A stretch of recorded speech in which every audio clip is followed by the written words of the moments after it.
Olá pessoal, bem-vindos ao canal Paideia, eu e o William aqui, mais um vídeo sobre ciências humanas e ciências da natureza, que é a nossa pilha. O que a gente faz aqui, né, William, com bastante gosto. Antes aqui de começar o nosso vídeo, vou pedir para você se inscrever no canal, curtir, compartilhar depois, mas agora já vai se inscrevendo, sabe como é que funciona isso, ajuda a gente tá fazendo isso aqui na raça, né? Então a gente tá aqui fazendo porque a gente quer e hoje a gente vai falar de um assunto bastante interessante, William. A gente vai falar de Idade Média, né? A gente já falou bastante aqui sobre Idade Contemporânea, Idade Moderna, Brasil, mas hoje a gente vai tratar um pouco da Idade Média e algumas questões importantes que podem ligar as duas disciplinas, como é o objetivo aqui do canal. A Idade Média, né, como a gente sabe, ela durou 10 séculos, né, mais ou menos. É claro que dá um pouquinho para relativizar um pouco isso, né, e também a Idade Média ela é um período que geograficamente está localizado ali na Europa Ocidental e para outras regiões ela não funciona muito bem esse conceito. Mas ainda assim, trabalhando com o conceito de Idade Média, durante esses 10 séculos a gente tem ali uma diferença de sociedade em relação à antiguidade e depois em relação ao que viria depois, principalmente na questão do feudalismo, né? A questão do modo de produção feudal que vai se configurar e que vai se consolidar lá por volta do século X, século XI, século XII, e a gente vai ter algumas questões importantes e que pode cair aí no vestibular para vocês, tanto na prova de ciências humanas quanto na prova de ciência da natureza. Como assim ciência da natureza e Idade Média? Bom, o William vai falar um pouquinho para vocês, mas antes de chegar na questão da natureza, eu queria dizer que muitas vezes as provas de ciências humanas, William, elas trazem alguma coisa relacionada também com o contexto bíblico, né? A gente costuma entender a Bíblia como algo diferente das ciências e tal, porque é uma questão muito pessoal, religiosa de cada um, e a gente acaba não lidando um pouco com as questões bíblicas quando a gente está estudando. Mas isso é um erro. Na verdade, a Bíblia, além de ser um livro religioso para muitas pessoas, ela é um excelente documento histórico. E lá na Bíblia tem um livro que é muito interessante, que é o livro do Apocalipse, né? O livro da Revelação também, né? The Book of Revelation, né? E nesse livro a gente vai ter uma questão muito interessante, que é a questão dos 4 cavaleiros do Apocalipse, né? Isso aí na cultura popular já apareceu muito, depois a gente vai indicar algumas coisas interessantes para vocês. Mas o que seriam esses 4 cavaleiros do Apocalipse, né? Segundo o livro bíblico, né? Deus ou Jesus, o Cordeiro, enfim, estaria com um livro que estava selado com 7 selos. E os 4 primeiros selos, cada um deles revelariam desses cavaleiros, e esses cavaleiros estariam ligados de alguma forma à destruição, ao fim do mundo. Afinal, é o livro do Apocalipse. E os 4 cavaleiros comumente são tratados como a peste, a morte, a fome e a guerra. E normalmente eles vêm juntos, por isso que são os 4 primeiros, porque eles estão ligados, né, normalmente na história, isso até mesmo antes da Idade Média, a peste, a fome, a guerra, a destruição, a morte, consequência, elas andam um tanto quanto juntas e a gente vai tentar explicar o porquê. E nos 4 cavaleiros do Apocalipse, durante a Idade Média, isso foi bastante tratado porque a gente sabe que é um período que é essencialmente cristão e principalmente católico. A Igreja Católica dominava ideologicamente a sociedade, não havia qualquer tipo de possibilidade de um outro tipo de religiosidade, era religião oficial, e quem não fosse católico poderia sofrer inclusive as consequências da Inquisição. E o que a gente está tentando falar hoje, o que a gente vai falar para tentar ligar essas disciplinas, é de um desses cavaleiros que é o mais obscuro, inclusive, que seria o cavaleiro representando a peste. Por que isso? Na metade do século XIV, a gente teve a famosa peste negra, né? E ela acabou entrando no imaginário popular como uma das pestes mais destruidoras da história, se não a mais destruidora, até pela questão de proporção. Era um território muito pequeno e que acabou, ao longo de 3, 4, 5 anos, matando uma população muito grande. 1/3 da população da Europa é o que se calcula que morreu entre 1348 e 1351, 52, que foi o auge da famosa peste negra, né? E 1/3 da população, pessoal, significa que de 3 pessoas que vocês conhecem, uma morreu. Então é muita gente e num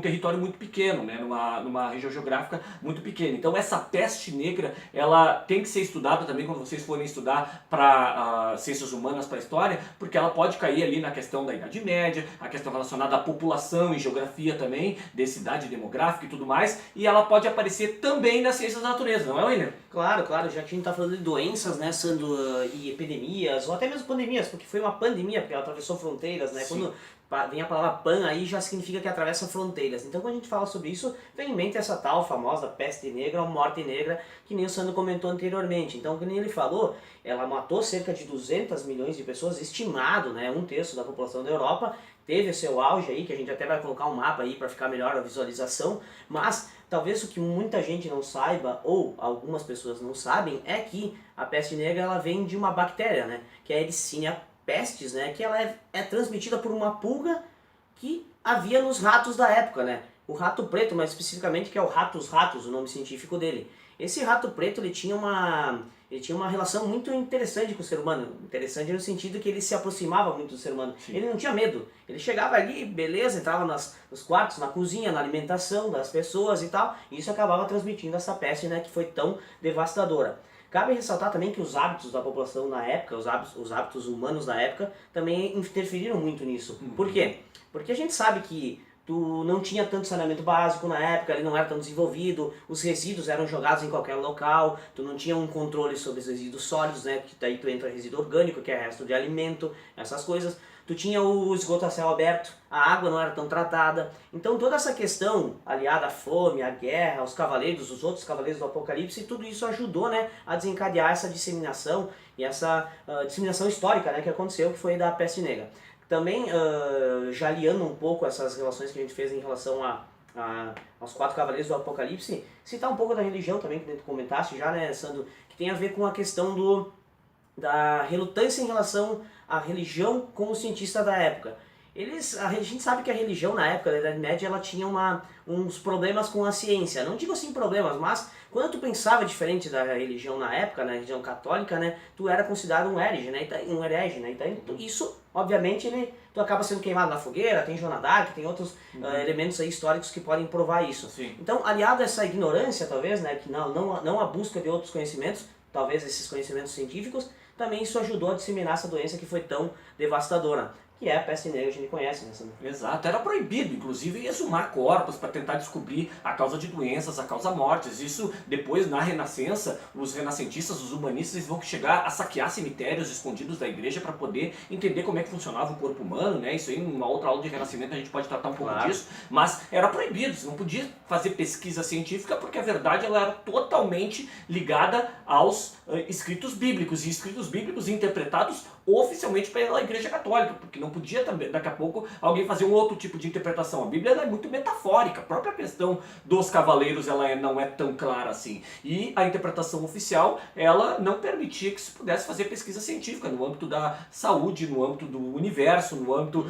da própria química, né? Então ali a gente teria a alquimia também agindo de forma muito escondida da Igreja também, exatamente pelo fato de que era proibido, a Igreja Católica não permitia que esse conhecimento pudesse ser divulgado. E sem contar que o conhecimento mesmo estava todo ele dentro dos mosteiros, né? Não havia escolas públicas, as pessoas não podiam ser autodidatas, né? Se você quisesse estudar, teria que entrar na igreja, teria que virar padre, e aí ficava muito mais difícil do conhecimento também se expandir, e isso ajudou na proliferação de doenças, né, William? Então, a gente não vai falar um pouco muito dos outros, né? Porque é óbvio, né? A gente já falou de guerra aqui, né? A fome, ela também está ligada com a peste, muito, né? Por causa da questão da baixa imunidade do corpo. Quando tu se alimenta mal, né? A gente sabe que tu abre portas para algumas doenças, ou facilita também a proliferação delas. Por quê? Porque a imunidade baixa, a gente precisa de vitaminas, proteínas, a gente precisa se alimentar bem para manter o nosso organismo funcionando de forma correta. Então, a fome aliada na época foi sim um fator bem importante para a disseminação dela. E por isso os 4 cavaleiros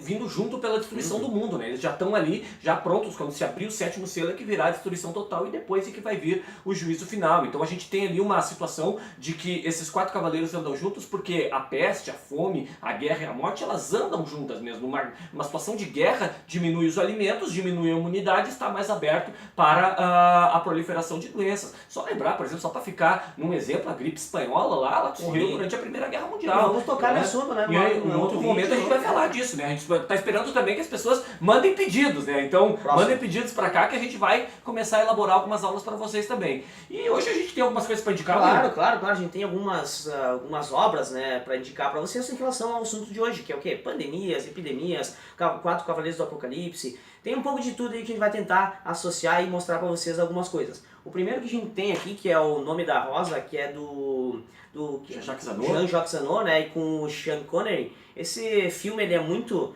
interessante porque ele mostra muito bem a relação da igreja com a informação. Eles não deixavam, era proibido ler, né? Era proibido os padres hidden, era proibido uma série de coisas. Então essa obra vai contar a história de algumas mortes que acontecem durante o filme e obviamente toda essa proibição. Claro que a gente não vai dar nenhum spoiler aqui pra vocês, mas vale a indicação e acho que vocês iriam gostar muito de assistir esse filme no final de semana aí com a namorada ou com alguém. Mas Em Nome da Rosa é o primeiro. Ele é uma releitura, né, do livro do Humberto Eco, que é o mesmo nome, Nome da Rosa. Então, vocês que escolhem, ou o filme ou o livro, tá? Recomendo os dois, exato. Recomendamos os dois. Pra quem tiver afim de uma coisa um pouco mais aprofundada, William, eu tenho aqui um livro do Jacques Le Goff, que é um dos maiores medievalistas da história, se não o maior medievalista. O Le Goff não morreu há muito tempo, ele tem muitos livros sobre Idade Média, e esse livro até nem é dele, ele organizou uma série de escritos, tem médicos falando, uma série de documentos também interessantíssimos, e o livro se chama As Doenças Têm História. Então recomendo para quem quiser uma coisa um pouco mais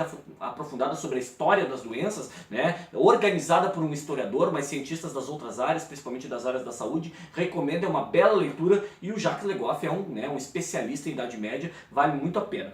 Outro especialista em Idade Média, mas aí aqui no Brasil, é o Rivair, José Rivair Macedo, né, que tem esse livrinho aqui muito legal, Movimentos Populares na Idade Média. Ele é um livro até didático, assim, ele está esgotado, mas se você achar num sebo, não hesite em comprar, porque ele vai ser provavelmente barato, porque ele é fininho, né, e esse livro aqui ele é muito interessante porque ele traz muitos elementos populares, né, movimentos populares dentro da Idade Média, coisa que a gente vê muito pouco. A documentação ela traz muita coisa sobre a igreja, sobre as relações suzerania e vassalagem, e os movimentos populares eles acabam não aparecendo tanto, exatamente pela falta de documentação, porque os camponeses, vocês sabem, aquela questão de pirâmide social, eles estavam destinados apenas a trabalhar, eles não tinham nenhum tipo de educação, e portanto a produção de documentos era muito escassa dessa população, né, e aí a gente teria que acessar outras fontes, e o Rivair, que é um dos maiores medievalistas do Brasil, na minha opinião ele é o maior medievalista do Brasil, ele faz um estudo bastante interessante, de forma bastante didática. Recomendo esse livro aqui, ele é muito interessante.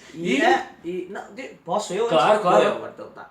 E já que eu lembrei de outro filme, que é O Sétimo Selo, né, do Ingmar Bergman, filme de 1957, muito bom, relata também essa volta de um soldado das cruzadas, e ele acaba entrando num jogo de xadrez com a morte, e nesse filme é muito bom, é interessante, obviamente que ele é preto e branco, mas é muito interessante mesmo, que eles relatam em vários pontos do filme, eles comentam sobre a peste. Claro que ele não deixa muito claro se é realmente a peste negra ou se é isso que acaba matando as pessoas, porque naquela época também não tinha tanta a ciência, como a gente fala, não está tão apurada, então eles não sabiam se realmente era uma bactéria, isso foi descoberto bem depois, né? Se realmente era uma peste, o que é que era, ou se era algo ligado à religião. Mas eles focam muito na questão da peste nesse filme. Em vários momentos do filme eles citam a peste. Então, O Sétimo Selo, Ingmar Bergman também vai estar aqui. Exato. Beleza? E aqui nesse O Sétimo Selo, pessoal, é interessante também a gente pensar que o filme foi produzido em 56, 57, que era exatamente o medo da Terceira Guerra Mundial, né?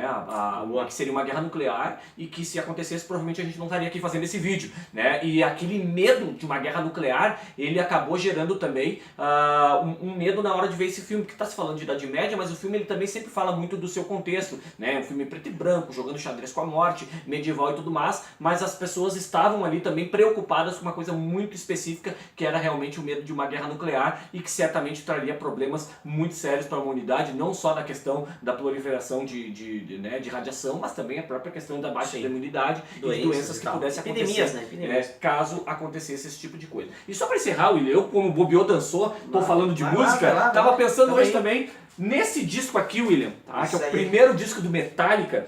Eles têm uma música, a segunda música aqui, The Four Horsemen. Eles falam exatamente dos quatro cavaleiros, né? Uma letra muito legal, né?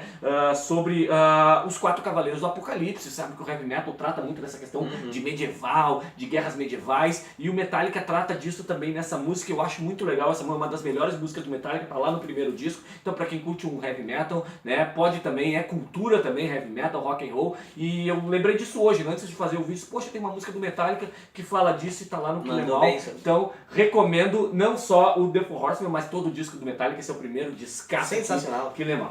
Então tá, pessoal. A gente vai ficar por aqui hoje. Espero que você goste. Curte, compartilha, porque a gente está precisando realmente que você divulgue. Porque a gente está fazendo isso realmente porque a gente gosta e precisa da ajuda de vocês. E até a próxima, né, Will? Claro, né? Vocês sabem que a gente é professor, vocês sabem disso, então a gente vai tentar fazer os canais sempre de forma, os vídeos, aliás, do canal sempre de forma espontânea. A gente vai conversar aqui sempre nesse diálogo. Obviamente que a gente conversa sobre o assunto antes, né? Diz, vai trabalhar tal assunto, mas a gente sempre vai conversar dessa forma, de forma bem espontânea e, que nem o Sandro disse, curtam, divulguem, deixem seus comentários e opiniões e críticas se forem construtivas, obviamente. Então, como é que é? A ideia da Paideia, isso aí. Falou, William. Até mais. Um abraço.